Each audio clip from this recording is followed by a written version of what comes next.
I'm Joey. I'm Jason. And this is Metal Monster Review. Today, we're getting back to some Universal horror movies here. And being that it's the Halloween season, we're going to talk about one that kind of gets overlooked, and it's a really underrated film. Today, we're going back to 1933, and we're going to discuss James Whale's The Invisible Man. This movie is totally cool. And like I said a little bit ago, it gets overlooked. Because when you think Universal Monsters, you think Frankenstein, which was directed by James Whale as well, Dracula, the Wolfman, so on and so forth. But you don't really often think of the Invisible Man. Yeah, I don't hear that too often either. When you mention Universal, they jump to the ones you said. I never hear anyone say, "Oh, the Invisible Man." And it's true. And actually, coming out this year, once again, I've mentioned reference to NECA Figures. They're releasing like the anniversary, which will be like the 90th anniversary upcoming for next year for the Invisible Man, and they're doing one on Dracula as well. But I can't wait to see what this Invisible Man character is going to look like. I think it's going to have such cool detail. It's going to be a really cool piece. But we'll talk a little bit about the movie here. What you got going on is this. You have scientist Jack Griffith, who ends up dabbling in some chemicals and making himself invisible. But the problem is he can't turn himself back to being visible. As he mentioned in the movie, a few chemicals, flesh, blood, and bone just fade away. And now he's fading away. As a person, his physical stature is fading away. And it's also messing with his mental capacity. He's really a nutso in this movie. He didn't realize when he made the formula, the one ingredient he used from some plant, the one of the side effects is like to make you go crazy. Yeah, insanity, and it was called monocaine, I believe. Yeah, he didn't know that. It would draw out the pigments and different forms of color throughout tissue, but also would create insanity. Should have investigated a little more. Well, look, in his defense, that article was only published in a book after the experiment happened. So yeah, he would be unaware of that. But talk about the movie here a little bit. I tell you what, I love the opening scene. When you just see this stranger just coming up to this pub. And it's in midwinter, snowing like hell. And he's got this heavy overcoat on here, a hat, his face is bandaged up. I mean, this guy, you would think he's been through some type of hell here. And he just wants to stay in this local pub / tavern / hotel. I never walk into a bar and say, hey, can I get a room for the night with a fire? You know what I mean? They'd probably tell me to go to hell. But so he ends up staying at this place. And he's been there for a little while. He's scaring people off because he's very ill-tempered. And they pretty much go up to him and say, look, you got to get the hell out of here. Pay up. You're wrecking the place. You got to go. And he ends up revealing himself there a little bit when he pulls off the rubber prosthetic nose. And everybody's just freaked out. And then he starts removing the bandages. And there's nothing there to him.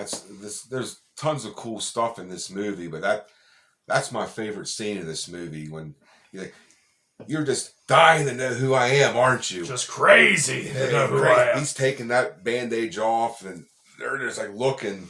Then that laugh he gives while he's doing it. He just tell you what, they picked the perfect person to do this voice.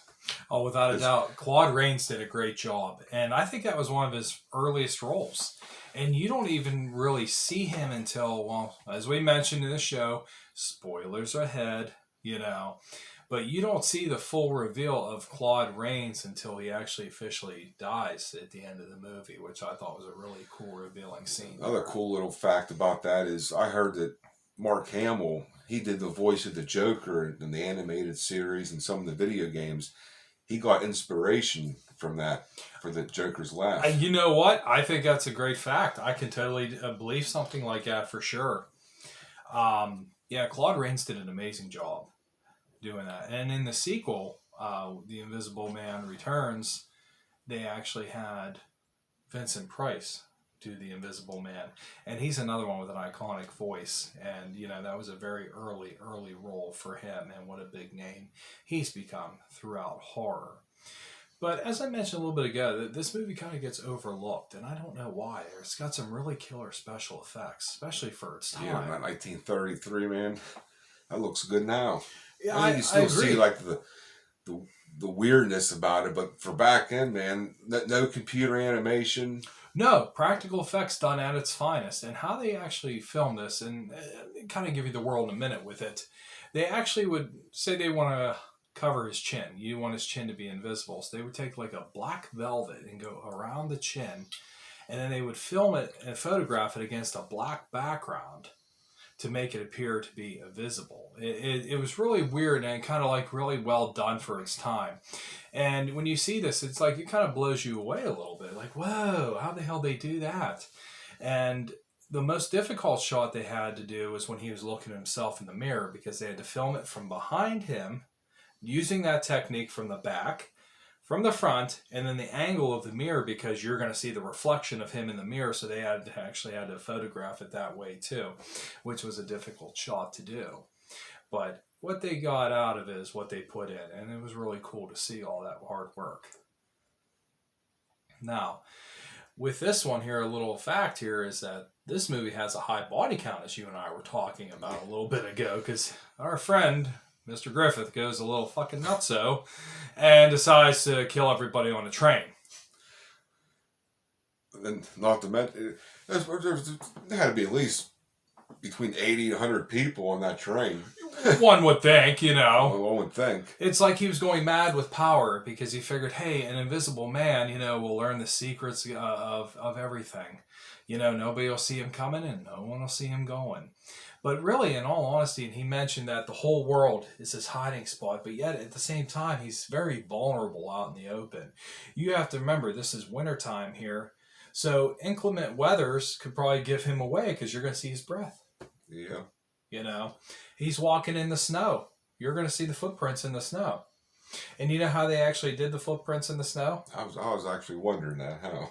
Wooden blocks, cut like shoes, to make it look like to represent shoes. They actually would cut them, and they would have them high up and just drop them in this artificial snow. I mean, and it would just make a footprint to make it seem like he's walking. And I thought that was totally cool how they did that too.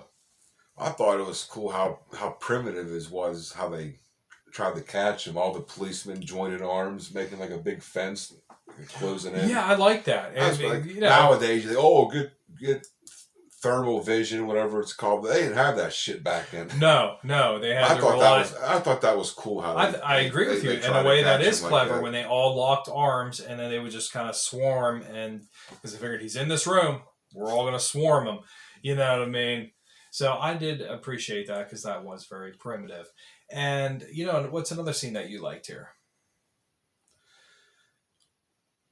You mentioned about how that medicine, the stuff that made him invisible eventually makes him go insane. But it starts off, he's just doing stupid little tricks, knocking a hat off somebody, throwing somebody's bike. But then it starts intensifying. One of my favorite scenes is when they're out, they get people to help look for him. And he throws the goddamn guy off the hillside. Yeah, I remember that. Another person comes up and he freaking throws him off too. He's just, Harry, you want to see what he's doing, or whatever line he was. Here, you want to join him? His little comments he says, it's like you can really feel this guy's going off the deep end.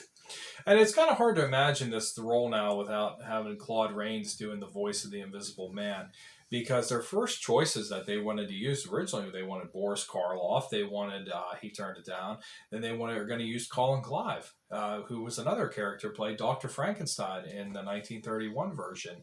And he ended up turning the role down because I think he was going to go back home and spend some time with family or whatever. But for whatever reason, he turned it down. But now it's like that you have this. It's kind of hard to imagine somebody else utilizing that and being that voice. I mean, don't get me wrong. Vincent Price is great, and but it's like when you're watching this original film, it almost seems like it'd be hard to imagine somebody else in there. You know what I mean? And about the movie you're mentioning, he's at that inn staying. They kick him out. Then he ends up going back to a colleague's house. And that one little speech he gives him about how he wants to take over the world about Yes. killing important people, not important people. You know. Little invisible fingers are wrapped around their neck. Oh, and that's just. I wish I would have written that speech down word for word so I could tell you guys that speech. But that was cool. very chilling. And knowing that when he shows up there and he's invisible, he's like, well, I'm sure you'd feel more comfortable if you could see me. Do you have a robe and some surgical wrap and some gloves and glasses? And, it's like, hey, here's his hip new fucking look, you know what I mean? But it's just kind of cool, And even when he goes to the room and just sees that he's wearing the pajamas, but he doesn't have the wrap around his head or anything like that. And it's just, him pointing and says, remember, I'm a strong man and I'll strangle you if you if you stab me in the back here, because he was trusting him with everything because he wanted him to go in on these crime sprees with him. And he ends up ratting out his buddy. And we all know what happened to Mr. Kemp. So the Invisible Man swore to kill him at 10 o'clock the following night, and that's exactly what he did in a pretty barbaric way. I'll let you see that. But I mean, that's what the point you made about it's overlooked for violence and stuff. Like I said, the Invisible Man killed a shitload of people in this movie, and like some of them were pretty barbaric, like the one you just mentioned about. Yeah, and that's pretty wild for something from 1930. It's just crazy. He thinks it's funny. He don't give a shit because he's out of his mind. But let me ask you this then: when was the first time you actually sat and watched The Invisible Man? Where did you see it? Do you recall? I know I saw it on cable TV, and it was years and years ago. But I tell you what, when I just watched it again for the first time in years, I really enjoyed it. I've been missing out. Oh, without a doubt. I'll tell you where I first saw it, and I picked it up here on a VHS tape, and I picked this up, I want to say probably Suncoast Videos or something. I know I may have given reference to them. And this was from the Universal Classic Monsters collection that they re-released in the late 90s for the final time on a VHS.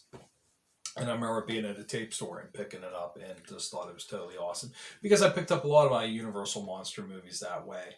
And then as years gone by, I would start collecting some of them, from the earlier release from the early 90s. But I remember watching this and thinking what a cool movie this is.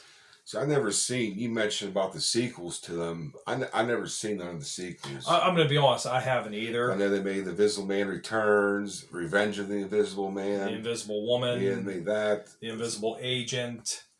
But I tell you what, right now, if you ever get a chance to sit down and watch this one I would highly recommend. It's totally cool. It's currently on Peacock now. So I could say, hey, if you're interested in watching it, it is currently on Peacock. Do you have anything else you'd like to add with The Invisible Man? It's not a blood-soaked movie to like today's standards, but it's definitely worth checking out. I'm glad. Without a doubt. I'm glad I revisited it because I didn't realize how cool it was, and like I was in the same boat whenever Universal Monsters come up. The big names you think of. Not a lot of people say The Invisible Man, but don't overlook this guy. Definitely check it out. Like he said, it's on Peacock. They're not cheap to buy on DVD. Walmart always has goddamn specials, especially now on Halloween. They got little packs out. True that. Definitely check it out. Just to see the special effects and the acting of the Invisible Man, it's definitely worth a watch. Without a doubt. And don't forget to subscribe to Metal and Monster Reviews. I'm Joey. I'm Jason. And this is Metal Monster Review.